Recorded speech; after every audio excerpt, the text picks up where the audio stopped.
না করে, ধর্ম বিদ্বেষীদের বিরুদ্ধে ব্যবস্থা না নিয়ে সরকার সেদিন নীল নকশা প্রণয়ন করেছিল আইন শৃঙ্খলা রক্ষাকারী বাহিনীর আওয়ামী পেটুয়া সদস্যদেরকে সেখানে নিয়োজিত করেছিল, বিজিবিদেরকে এখানে মোতায়েন করা হয়েছিল, গুম বাহিনী র্যাব বাহিনীকে এখানে মোতায়েন করা হয়েছিল।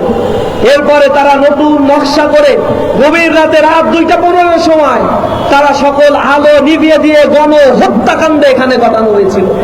ওই গভীর রজনীতে প্রায় 1,55,000 রাউন্ড গোলাবারুদ ব্যবহার করা হয়েছিল নিরস্ত্র মানুষের উপর। আঞ্জুমান মফিদুল ইসলামের রিপোর্ট মতে তারা বলছে 229 জন 42 লাশ তারা সেদিন দাফন করেছিল। সরকার বলেছে সার্চ লাইট দিয়েও নাকি মৃত্যুর সংখ্যা খুঁজে পাওয়া যাচ্ছে না, খুঁজা মানবাধিকার তাদের মদতপুষ্ট কিছু মানবাধিকার কমিশন বলছে 11 জনের লাশ পাওয়া গিয়েছে। এটা নিয়ে যখন কিছু মানবাধিকার সংগঠন সরব ভূমিকা রেখেছিল, তখন মানবাধিকার সংগঠনের প্রধানদেরকে আদিলুর রহমান খান থেকে শুরু করে আরো কয়েকজনকে তারা গ্রেফতার করে অন্ধকার কারাগারে নিক্ষেপ করেছে। পরের দিন আবার নেককারজনক ঘটনা ঘটিয়েছে। এই আন্দোলনকে থামিয়ে দেওয়ার জন্য নারায়ণগঞ্জ, বাগেরহাট এবং হাটহাজারীতে 34 জন মানুষকে তারা গুলি করে হত্যা করেছিল।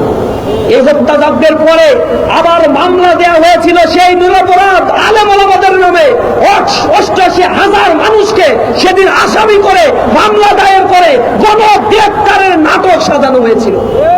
আলেমরা এখানে সাক্ষী উপস্থিত রয়েছে। হেফাজতের সেই মামলায় আমরা কারাগারে গিয়ে দেখেছি 5 বছর, 7 বছর, 10 বছর করে তাদেরকে রাষ্ট্রদ্রোহী মামলায় গ্রেফতার করে অবর্ণনীয় নির্যাতন করা হয়েছে কারাগারের প্রকোষ্ঠের মধ্যে। জেলখানায় নিয়ে গিয়ে রিমান্ডের নামে তাদেরকে বঙ্গুত্ব বরণ করানো হয়েছিল। এই রক্তগুলো কথা বলেছে। এই ইতিহাস আমরা ভুলে যাই নাই। ফ্যাসিবাদের ইতিহাসকে ধামাচাপা দেওয়ার জন্য মিডিয়াগুলো যাতে নিউজ করতে না পারে, তখন দিগন্ত টেলিভিশন, ইসলামিক টেলিভিশন, চ্যানেল 1 এমন প্রতিপক্ষ সহ অনেকগুলো মিডিয়ার উপরে তারা হস্তক্ষেপ করে বন্ধ করে দিয়েছিল। দিগন্ত টেলিভিশনের তৎকালীন সময়ের কলাকৌশলী সাংবাদিকদের একটা অংশকে অবর্ণনীয় নির্যাতন করেছে, গুমের মতো ঘটনাও ঘটানো হয়েছিল। সেদিন মিডিয়াগুলোকে করায়ত্ত করে হুমকি দেওয়া হয়েছিল যাতে নিউজ না করা হয়। ফ্যাসিবাদ উৎপাদনের কেন্দ্রে পরিণত হয়েছিল এই শাপলা প্রান্ত। স্বচ্ছ রক্তের দাগগুলো এখনো আমরা ভুলি নাই। সেই রক্ত আমাদের দেখে দেখে এখনো কথা বলছে। শাপলার সেই রক্তের অভিশাপ জুলাইয়ের 24-এ এসে লেগেছে। তার আগুনে তারা নিক্ষিপ্ত হয়েছে, ফ্যাসিবাদ পতিত হয়েছে, তারা দিল্লিতে গিয়ে পালাতে বাধ্য হয়েছে। আমরা বলতে চাই, ইন্টারিম গভর্নমেন্টের সময় আমরা এখানে দাঁড়িয়ে মানববন্ধন করে দাবি করেছিলাম, স্মারকলিপি দিয়েছিলাম, সরকারের দৃষ্টি আকর্ষণ করেছিলাম। আন্তর্জাতিক অপরাধ ট্রাইব্যুনালে তাদের মামলা দায়ের করা হয়েছিল। সেই মামলার ক্ষেত্রে আমরা ধীর গতি লক্ষ্য করছি। সরকার ইতিমধ্যে বলেছে জুলাইয়ের মধ্যে এই শাপলার গণহত্যার রায় তারা দিবে।